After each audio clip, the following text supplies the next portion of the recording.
Hola, bienvenidos a este nuevo tutorial de Affinity Photo en el que vamos a entender un poco cómo funciona la herramienta de iluminación y cómo con ella podemos crear atmósferas. Entonces lo primero que vamos a hacer es ejecutarlo y esta será la foto de partida. A esta foto lo que vamos a hacer es borrar el fondo completamente, esta parte de aquí, dejar solamente los edificios, la carreterita, ¿no?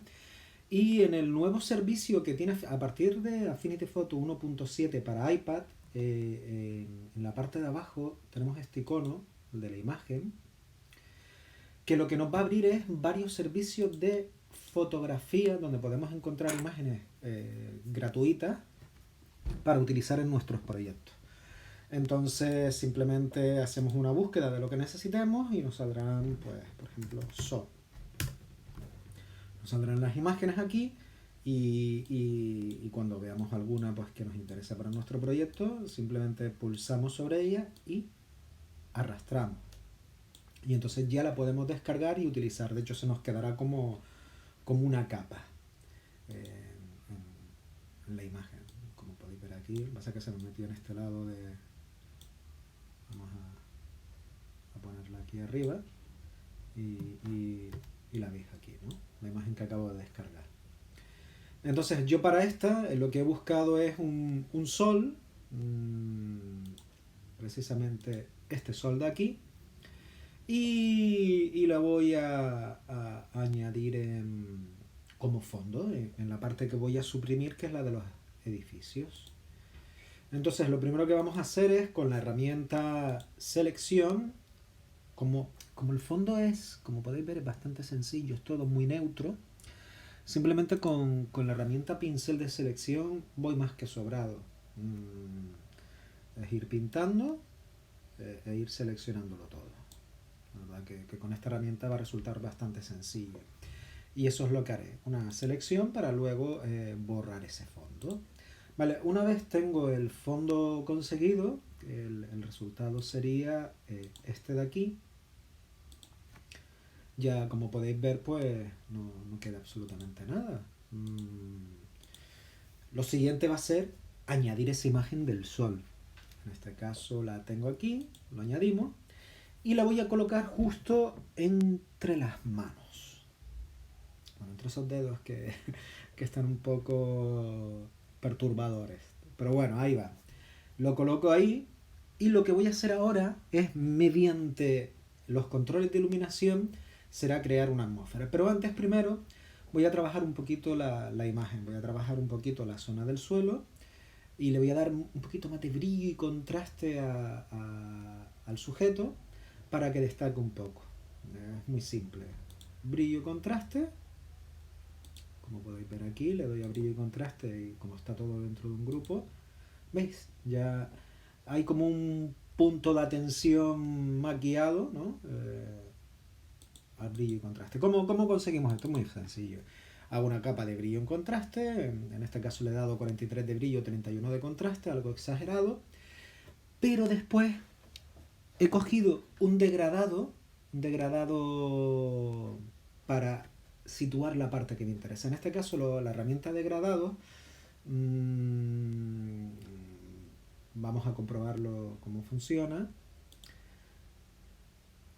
Tiene un degradado normal, un degradado sólido, un degradado lineal, elíptico o radial.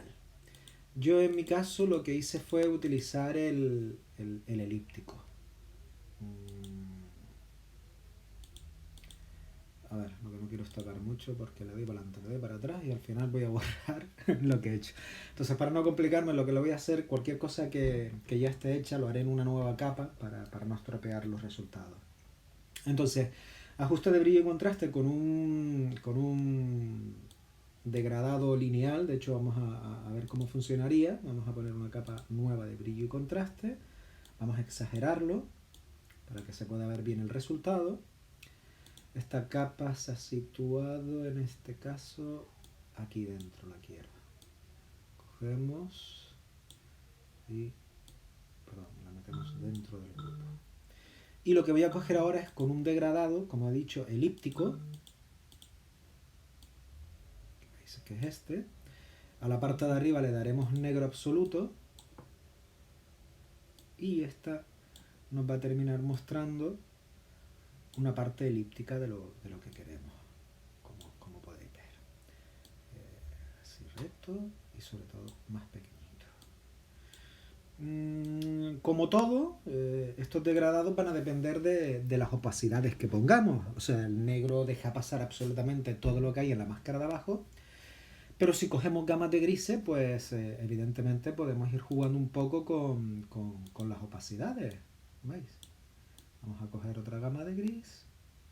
O lo mismo en la parte de blanco. Si queremos ir reduciendo esa gama, lo haríamos, perdón, tengo la negra todavía escogida, la pongo en negro. Y ahora voy a seleccionar el punto blanco. ¿Sí? Se me deja. Me encantaría. Ahora. Y puedo ir reduciendo. Y esta línea encima define la dureza del degradado. ¿Ves? Muy definido, menos definido. Con lo cual son herramientas interesantísimas, sobre todo para destacar cosas o hacer unos degradados muy suaves en las transiciones cuando lo necesitemos. La herramienta de degradado dentro de las capas de ajuste. Una maravilla, una maravilla. Pero bueno, sigamos por donde íbamos. Vamos otra vez a capa, borramos esta. Como os dije, he metido una capa de ajuste y brillo y he metido aparte una capa de coloración un poco fría. Lo que he hecho con esta es darle un poco de frialdad. Perdón. Digo de calidez, al 15%. Como podéis ver aquí, da una calidez. Lo mismo he hecho un ajuste de curva para dar contraste a toda esta zona. Y por último, un ajuste de filtro de lente, que en este caso, todos estos pasos realmente son posteriores a los efectos de iluminación. Entonces, el porqué es el siguiente. Este ajuste de filtro de lente, el fin es enfriar un poco la imagen, simplemente. Lo que he hecho es enfriarla, porque con los ajustes de iluminación la calenté mucho. Y esto simplemente ha sido enfriar para darle un aspecto un poco más natural y no tan exagerado en color. Vamos a verlo quitándola y yendo ahora a los ajustes de iluminación. La iluminación, esa poderosa herramienta que tiene Affinity Photo y que nos va a ayudar a crear, en este caso, ambientes. La iluminación, la verdad que es una herramienta muy, muy fantástica. De hecho, aquí la tenemos. Voy a trabajar una nueva herramienta de iluminación para ir explicando un poquito por encima lo que es. Pero vamos a ver los resultados que he conseguido yo con estas tres iluminaciones que he hecho y diferenciadas. 1, 2 y 3. ¿Veis aquí? Mira. Cómo de repente se ha creado un gran ambiente. ¿Y cómo se consigue esto con esta herramienta? Pues nada, os la voy a explicar un poquito por encima. Vamos a seleccionar la capa donde quiero que actúe la iluminación. Esto es importante ya que siempre que desplegamos el filtro de iluminación tiene que estar sobre la capa a la que se le va a aplicar el efecto. ¿Qué quiero decir? Por ejemplo, si yo tuviera ajuste, brillo y contraste y seleccionara filtro, colores. En colores tengo iluminación aquí. Pero esto normalmente me interesa siempre hacerlo con este filtro y es añadir filtros en tiempo real para que me cree una máscara y para que yo en cualquier momento pueda acceder de nuevo a los ajustes de esa iluminación. Entonces, añadimos filtro en tiempo real, lo seleccionamos y aquí tenemos iluminación. Lo cogemos. Como podéis ver, no pasa nada de nada. Haga lo que haga, no se ve nada. Ningún tipo de efecto. Más brillo, menos brillo, nada. ¿El por qué? Pues eso que os comentaba. Porque la capa donde está ahora mismo ajustándose la iluminación es la de brillo y contraste y no la que me interesa a mí. Entonces siempre tenemos que tener seleccionada la capa en la que vamos a trabajar los efectos de iluminación. Lo bueno que como lo he puesto en tiempo real, esta es la capa de iluminación, la voy a arrastrar a la foto y ya tengo los efectos de iluminación en la capa que me interesaba a mí iluminar. Aquí la tenemos. ¿Y qué podemos hacer con ella? Bueno, aquí tenemos abajo todos los controles. Vamos a ir diciendo un poquito por encima. Ambiente.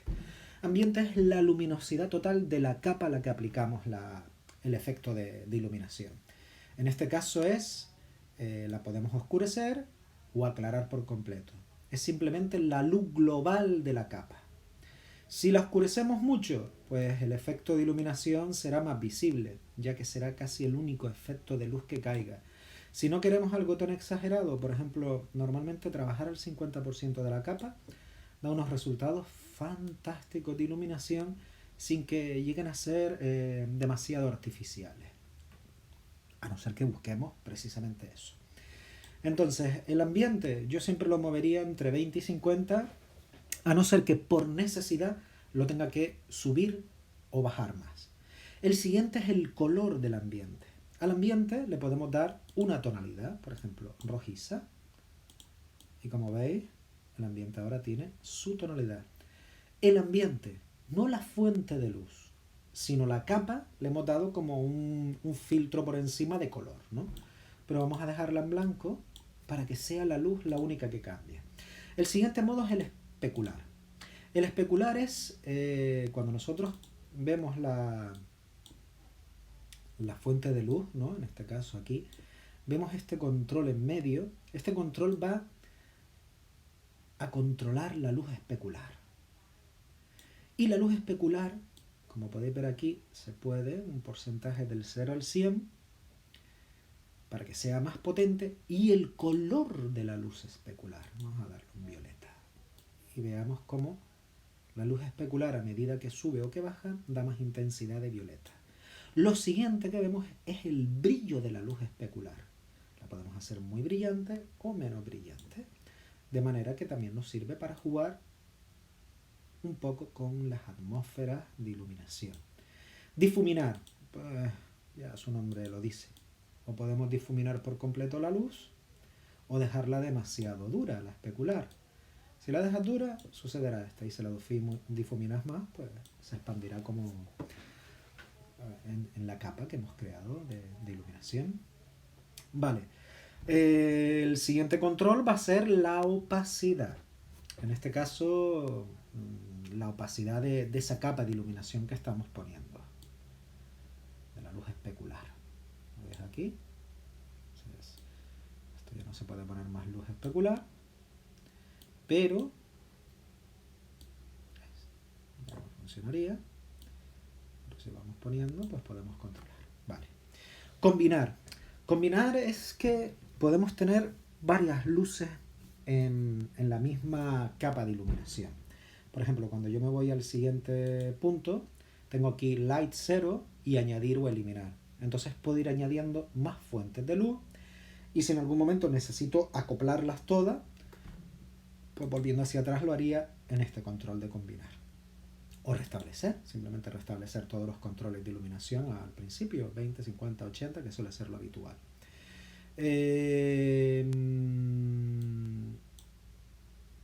Otra cosa interesante que vamos a encontrar es el modo en el que la luz va a actuar. Puede ser como esto, directo, es una fuente de luz que se puede abrir en ángulo, como si fuera un foco.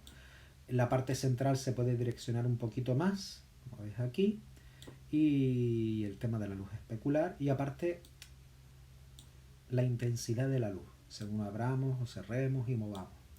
Pero esto también lo podemos convertir, si queremos, en modo puntual. Y el modo puntual va a ser un círculo que caiga en una zona en concreta de la imagen. Cerrando o abriendo el círculo daremos la intensidad del degradado. Y tenemos también la direccional, que vaya en una dirección la luz. Como podéis ver aquí, y lo que es la longitud define lo mismo, la difuminación de la fuente de luz, ¿no? En este caso teníamos la luz directa, que es la que nos interesaba, y el siguiente punto que vamos a encontrar va a ser el color. Y este sí que va a ser el color de la fuente de luz. Por ejemplo, roja. ¿Ves aquí cómo se puede jugar mucho con tonalidades y según en la dirección en la que vaya la luz? ¿Ves? Esto es fantástico, como dije, para crear diferentes atmósferas. Es más, podemos cargar texturas en la luz para que esté texturizada, a la cual le podemos dar borrosidad. Podemos ajustar a una anchura determinada esa textura o una altura. Y lo mismo, también podemos combinar todas las texturas que carguemos y demás. Básicamente esto es la herramienta de iluminación y la cual, si usamos con sabiduría, nos va a ayudar a conseguir unos resultados realmente magníficos como este. A mí la verdad es que me encantan los resultados que se puede conseguir.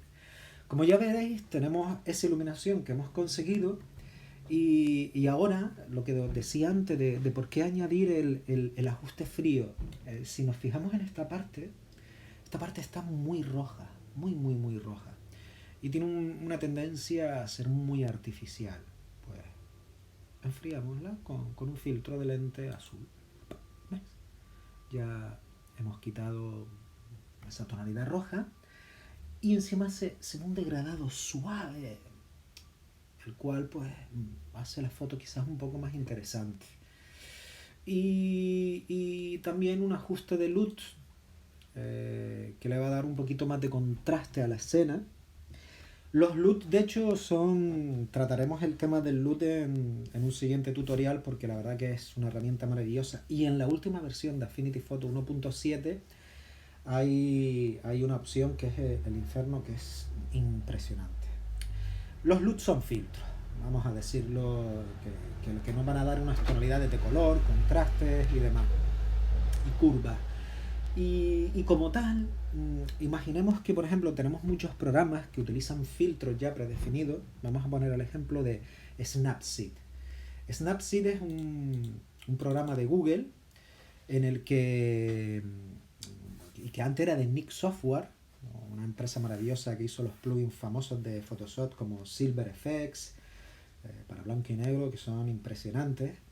Y después programó Nik para teléfonos móviles, Snapseed Nik, y Google la terminó comprando y creo que lo vendió otra vez o algo, pero no el Snapseed, esa se la quedó. Bueno, la cuestión es que Snapseed tiene una serie de filtros analógicos bastante buenos. Me encantan los colores que se consiguen, por ejemplo, con algunos de ellos. Y claro, tener que depender de varias aplicaciones, si pudiéramos hacerlo todo con Affinity, pues bien. Inferir, que es esto de aquí, lo que nos va a permitir en los LUTs es conseguir esos toques de color que vemos en filtros y añadirlos a Affinity. Pero bueno, esto será en otro tutorial y si os interesa, pues en los comentarios lo podéis decir y así me animo más a hacer el tutorial de cómo utilizar los LUTs y en este caso cómo utilizar inferir, ¿no? Para conseguir esos aspectos que realmente deseamos, que vemos en otros programas y que no sabemos cómo conseguir en Affinity. Bueno, una vez añadido el LUTs, por último me queda crear aquí, en esta zona, un resplandor bonito del sol rojo, ¿no? ¿Y cómo lo vamos a crear? Pues mira, vamos a añadir una nueva capa. A esa capa la vamos a pintar de rojo en la zona, como veis aquí, está todo pintado de rojo. Básicamente, pues aquí hay rojo, encima del sujeto hay rojo, así que vamos a crear una máscara para dejarlo todo más presentado. Pero lo que hemos pintado, como vemos aquí, el borde es demasiado definido, así que vamos a crear otra máscara, en este caso elíptica, para darle una mayor naturalidad al resplandor, como ahora. Y voilà, aquí tenemos el resultado final de una y de otra foto. Ya una vez terminado, el resultado es este. Y bueno, y espero que os haya servido este tutorial, sobre todo sobre los efectos de iluminación de Affinity, de cómo controlarlos, y si tenéis dudas, pues en los comentarios intentaré resolverlas. Y lo mismo si queréis poner parte de vuestros trabajos, de cómo utilizáis la iluminación en Affinity, pues yo encantado de verlo. Sin nada más, espero que os haya gustado y hasta el próximo tutorial. Gracias por verlo,